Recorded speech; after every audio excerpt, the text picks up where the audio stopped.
Hey, what's up guys? Flick here and welcome back to another episode of the One Season Challenge Career Mode with Sevilla. And today we'll be continuing in the January transfer window and also getting into the quarterfinal of the Copa de España. 2 legs to play, one home, one away of course, and then also a huge league fixture for us, an away one against Atletico Madrid. We're still trying to play catch up in the league after our poor run of form 2 episodes ago, but a win here would be big as we try to gradually move up in the league table. But we're going to get all the way up to the 30th in today, but for the next episode, we'll see transfer deadline day and get any of those last minute signings into the team. We've had some new transfer news come to light. Salvatore Sirigu will be joining Sevilla on loan in real life, and we're going to try to replicate that in this career mode.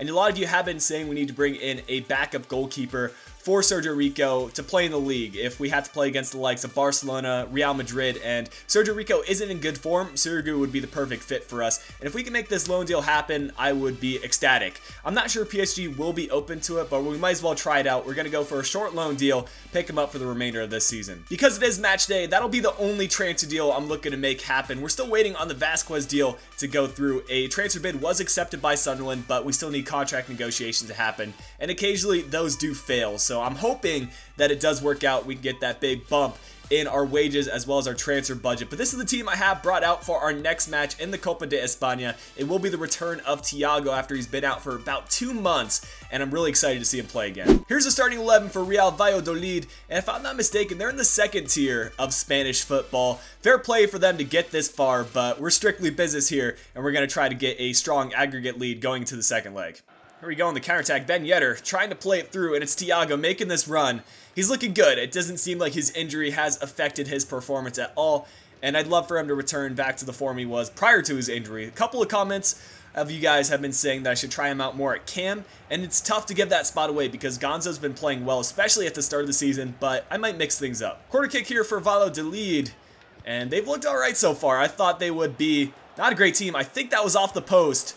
And the second header, not far away as well. We're going to need to score real soon. This could be a chance for us. Mariano playing at the left back position. By default, he's a right back, but he's not too bad over here on the left. And he's going to try to place one inside. Iborra finding Thiago with the red gloves. It's Gonzo dribbling around the Valladolid defense, just playing in the middle. Ben Yedder was trying to turn his body and shoot that one, but it does take a deflection, and we get the corner. Chance for Valladolid. They're going to try to play it inside, and it could be a long shot by Oscar.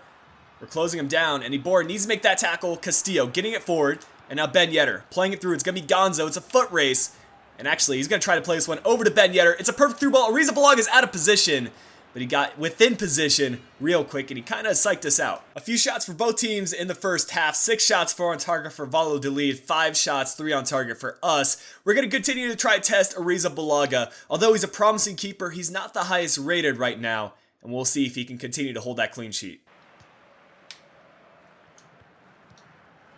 Good passing by the team. Iborra needs to go with the stronger pass there because Valladolid has played high pressure.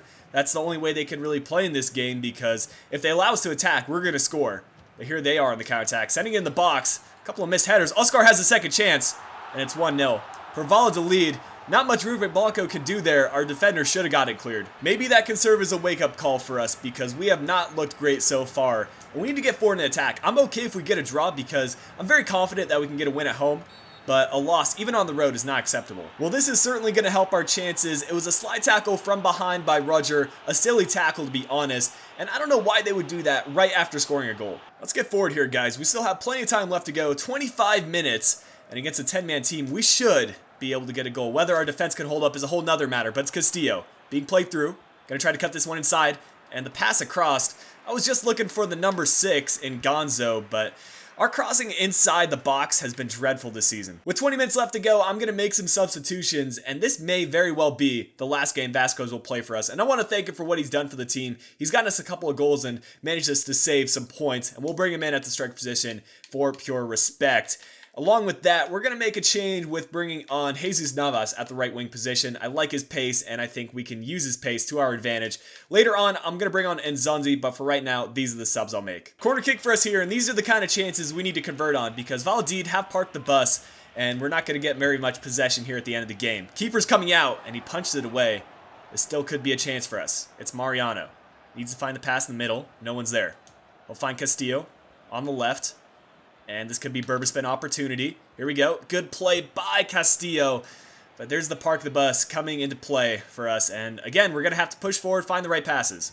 Still trying to push on Iborra. We'll find Mercado. And now it's going to be Jesus Navas. Maybe a triple tap cross could be the right move. And here we go. He gets fouled inside the box. It's a penalty. A very strange turn of events, but we'll take it, and hopefully we can convert on this. It probably won't make a difference at this point, but I'll be taking Iborra off and bringing on Nzonzi. Let's get into that penalty kick and convert. Thiago, the best one on the team to take it, gets it in the yellow, and we'll try to put it off to the right. There we go. It's 1-1. We'll take that going into the next leg. Not a poor game for us. 9 shots, 7 on target, 45% of the possession. I'm curious what the player ratings are. It was a good return for Thiago, getting a 7.7, but it looks like Arrizabalaga did win man of the match with an 8.2. He played well. Fair play to him. We have confirmation that Franco Vasquez has been sold to Sunderland for 20 million, 17 of which added to our transfer budget. Let's take a look at the short list and see if we can add a striker to the team. Out of all the strikers we originally had on the transfer short list, I have narrowed it down to a select few players. And I'd be okay with adding any of these guys into the team. We're going to be negotiating with quite a few of them. I won't show each of the negotiations because it would just take too much time. But if any of them are confirmed, then I will show you. Well, we tried out the loan deal for Sirigu, but PSG are not open to it, which doesn't make a lot of sense. They have 3 keepers in Trap, Areola, and now Sirigu, and for some reason they need all 3. I could try to transfer him in, but I feel like that would be wasted money. There are other positions that take higher precedence than our goalkeeper position, which, to be honest, Ruben Blanco has been playing well, and he serves as a decent backup. Still no news on the transfer bids that I made, but we'll be getting into our next match, and it will be against Atletico Madrid, who are not having a stellar season, all the way down in 12th. But looking at the league table, only 3 points separates the 1st spot and the 5th spot. We need to get a win and continue climbing up in the league table. Even though Atletico Madrid are a mid-table side, I won't be taking any chance in this game, opting to go for a stronger team in this match and then using a rotated side for the second leg of the Copa de España. Looking at Atletico Madrid's starting 11, I have no clue how they are mid-table. The only notable player I see out of their starting 11 is Godin, who's been transferred over to Chelsea, but I don't feel like that's enough for them to warrant a mid-table position. Kiyotake spawning out the run on the right. Jesus Navas trying to use that pace of his, and he keeps it in bounds. He's gotten Felipe Luis beat here and needs to send in the cross. He's got Ben Yedder on the far post, sending it in, actually in the middle, and it's a volley attempt by Nzonzi. I like the ambition, and let's keep it up. Carrasco.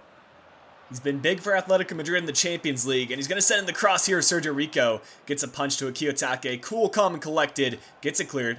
Conaplanca finding Ben Yedder. We've got a player on the left. It will be Thiago. Can he get to it? Keep it in bounds. Unfortunately, he cannot. Ben Yedder applying the pressure on Jimenez. Eventually, it's played out of the back, and Yana Carrasco. That's a poor pass, and Ben Yedder might be able to make them pay. Playing in the middle. We're going to hold it up. Kiyotake just needs to finish that on the near post. It's 1-0 for us. A mistake by Atletico Madrid. Well played by Ben Yedder to find Kiyotake on the through ball, and good patience to find the right opportunity, turning and finishing. Jesus Navas trying to beat out Felipe Luis for pace, and he's kept it in bounds. Oh, so well. Gonna dribble this one in the box. Now we're gonna start slowing down and play it in the middle. Finally, it's a good ball. Oblak with the save, but the follow-up. Ben Yedder, right place at the right time. It's 2-0 for us going into the halftime break. We have been dominant in this game. Carrasco trying to get one back for Atletico Madrid at the end of the half. Sergio Rico, you need to do better there. I think he dived the wrong way. But just like that, Atletico Madrid cut the deficit in half. Let's take a look at the replay, see what exactly happened. That's a lot of space for Yana Carrasco to send in the cross. It was a good cross sent in, to be fair.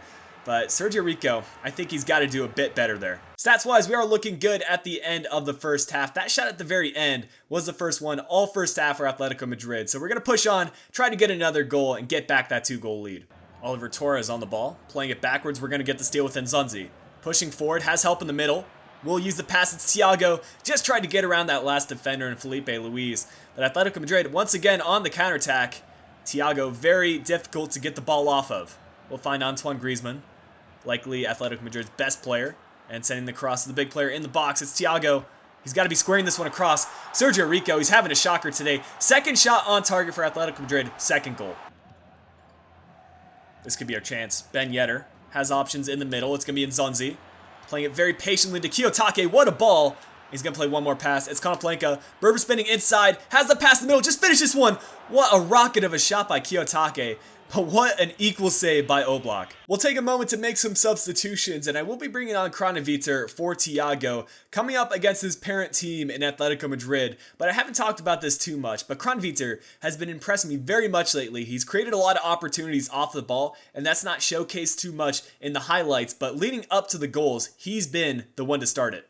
Here's Gamero, one of our former players, being brought on, and Mustafi trying to challenge for the ball.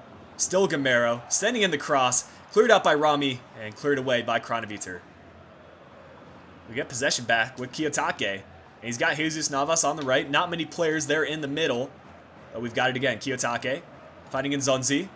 Over to Ben Yedder. One more through ball to Konoplanka, trying to cut this one in, and a finesse shot is going to be off the post and cleared away by Jimenez. We are knocking on the door, guys. I know we can score in this game, and we have 2 substitutions left to make. I'll be bringing Gonzo on for Kiyotake, and I'm going to choose to play Sarabia on the right for Jesus Navas. This may well be the last chance of the game. It will be Antoine Griezmann from the corner flag playing it inside to Oliver Torres. We get this deal with Rami. The ref might let us play on and get one more chance, but no, that's the full-time whistle. We should have gotten the win. I think Atletico Madrid had 2 shots on target, but they got 2 goals. These are the kind of games that make me wonder whether Sergio Rico should be our option going forward. Some of you guys have been torn in the comment section saying I need to improve at the goalkeeper position, but we had that vote earlier on where you guys said you wanted to keep faith in Sergio Rico. I just don't know what to do. We still have 2 episodes left in the transfer window, and I think we're going to continue to see how Sergio Rico does play, make the decision based off of that. Out of all the transfer bids that I put forward where I offered the market value for the players, 1 team has accepted, and it will be for Mario Balotelli. 12 million is the transfer fee, and this is a controversial move. Some of you guys saying that he is too lazy of a player, but I think he could be that standout player that comes off the bench and just gets us goals. He's not going to be a first teamer, and I think putting him on the bench to start off the game could be the best move. He'll come in and just want to score a goal, prove me wrong, and I'm going to go forward with him. I like him in game, and I don't want to spend too much money on a striker because we need to think about maybe bringing in a goalkeeper as well. We're going to offer up the contract $130,000 a week. Going to be giving him the squad rotational player. Not sure he's going to be okay with that, but we'll see what he has to say. Not a huge surprise, Mario Balotelli wants a bigger squad role in the team, so I'm going to be increasing it up to an important first team player. With only half a season left, he's not going to complain too much even if he doesn't get that squad role within the team, so we might as well put that offer forward. Still, Mario Balotelli, a difficult player to negotiate with, and I act like I'm surprised, but we're going to have to offer him up more wages, and we're going to give him 150 grand a week. I think that should be enough to relocate him over to Spain. Our final match will be the second leg of the quarterfinal fixture in the Copa de España, and other than our front 3, our team is largely unchanged. Colo at the left back position, but our front 3 will consist of Castillo, Vieto, and Sarabia. This team is definitely good enough to get the win. Let's go out and get the result. Looking at the teams that are remaining in the Copa de España, if we can get through this round, I think we have a high chance of winning this competition. A lot of the big name teams like Barcelona and Real Madrid have already been kicked out. Well, we kicked out Real Madrid. I'm hoping that Ariza Balaga has an off day. He played so well in the last game. That is the reason the match did end up at 1-1. We're going to try to bombard him with shots and hope that a couple go in. There we go. We got Kronaveter. Plenty of space for him. Playing through to Gonzo. And now over to Luciano Vieto. Fake shot to create some space. Holding it up. Playing it in the middle. This needs to be a finish. And it's still Vieto. Playing it inside once more. The shot was not a powerful one by Kronaveter. Well, that one's off Marcelo's back. But luckily for Valladolid, it bounces right back to him. Still playing high pressure. And Valladolid cannot get out of their own half. But playing it forward. It's going to be Oscar. Has the pass on the right. It's going to be Rodri. We're just going to contain, not let him cross it in here. And Ruben Blanco trying to play his best and guard the sweat. It's Oscar. Good block away by Mustafi and cleared away by Iborra. Counter-attacking chance. We're going to play to the right, Kronaveter. He's done so well to run into space. Holding up the play, passing it in the middle. This is great play by the team. Luciano Vieto has the play one across. Another pass, and maybe that was just too much. A pretty underwhelming half for both teams. Only 2 shots, 1 on target for each of us. Valladolid is having the advantage in the possession, but that doesn't matter too much in this game. Whoever gets on the counterattack and gets that goal will likely win this fixture and move on to the semis. Gonzo, ooh, that might be another red card. If this is another red card, I don't know why Valladolid keeps making these stupid tackles, but we'll see what the ref has to say. Indeed, it's a straight red. Valladolid is ruining any chance they might have at staying in this game. They've also got 2 other players on a yellow already. Following that red card, I'm going to make some attacking-minded changes to make sure we get this win. Thiago coming in at that center attacking mid position, which is where he started this season, and to be honest, performed the best. We'll see how he plays over Gonzo. And now other changes, Kano could come on for Castillo, but we're going to be going with Ben Yedder over Luciano Vieto. We've got Iborra with space. Not exactly the player I want dribbling this one, but he's going to try to cut it inside the best of his ability. Playing in the middle, Castillo, can he get his first goal? There it is, Castillo managing to get his first goal for Sevilla, and what a time to get it. 20 minutes left in this game. We're in the driver's seat, boys. We're going to go defensive and try to hang on. One more defensive change for us. Bellerin is looking awfully tired, so I'll be bringing on Mercado for him. 10 scenes as we get toward the end of the match. We're about to enter stoppage time, but the cross will be sent in the box. We get it cleared out, but right back to one of their players. Trying to play it once again in the area, and we're going to kick this one forward. Hanging on to possession with Ben Yedder over the top through ball. A lot of space for Ben Yedder to run onto this one. He also has Thiago to switch to the play, but I don't think I'm in any hurry to cross this one. Playing across Thiago, needs to be a finish. How did he miss that badly? Well, despite a few missed chances, we will still be advancing to the semifinals of the Copa de España. 8 shots, 4 on target for us. We played well defensively and managed to keep the clean sheet. Well done by Ruben Blanco, who's making a case that he should be the starting keeper in terms of how he has played. In terms of the player ratings, it was Castillo who picked up the man of the match, only with a 7.2. Here is the confirmation, guys. Mario Balotelli has accepted his contract deal. 4 years, 150 grand a week, an important first team player. And this could be a make or break signing. He could be a player that comes off the bench and scores goals for us, or he could be an absolute flop. I'm hoping for the former, and I have confidence that we can help turn his career around here at Sevilla. We know he's not going to be with us for the long term, but that's not what we want from him. We just need him to give us experience in the Champions League, and I'm putting a bet on him, and we need to take some risks in this career mode. This will be the risk. We have 2 options available to us with the remaining 14 or so million that we have left in our transfer budget. We could option to go for either a squad rotational first team center mid, or we could try to bring in a new goalkeeper. And I just cannot afford to have Sergio Rico play poorly for us later on the season when we get to the Champions League, the later stages of the domestic cup, and even the league. It's going to go down the wire, and I don't know. It's just, I don't have a good feeling about Sergio Rico. I hope he plays well, but we just need to bring in some backup just in case. So I have 4 keepers here that I'll be putting in bids for: Sirigu, Keylor Navas, Geronimo Rulli, and Anthony Lopez. I'm hoping that one of these teams accepts somewhere around the margin of 15 million. Just when I'm about to start putting in transfer bids, Sergio Rico says he wants a new contract, and it's a big bump from what he already has. 60 grand for an increase, but we have to give it to him, otherwise he's going to request a transfer, and other clubs are going to try to take him away from us. Going to give him the 120 grand and still an important first team player. Well, guys, since we have reached that match against Osasuna, it's time for this episode to come to a close. I think it's going to make for a very interesting next episode in transfer deadline days. We try to sign a new goalkeeper, but if you have enjoyed this episode of the Sevilla career mode, make sure you drop a like down below. Subscribe to the channel if you are new around here, and I also have links to my Twitter, Instagram, and Twitch down in the description below if you are interested in following me on other platforms. But until next time, this has been Flake. I'll be talking to you guys again soon.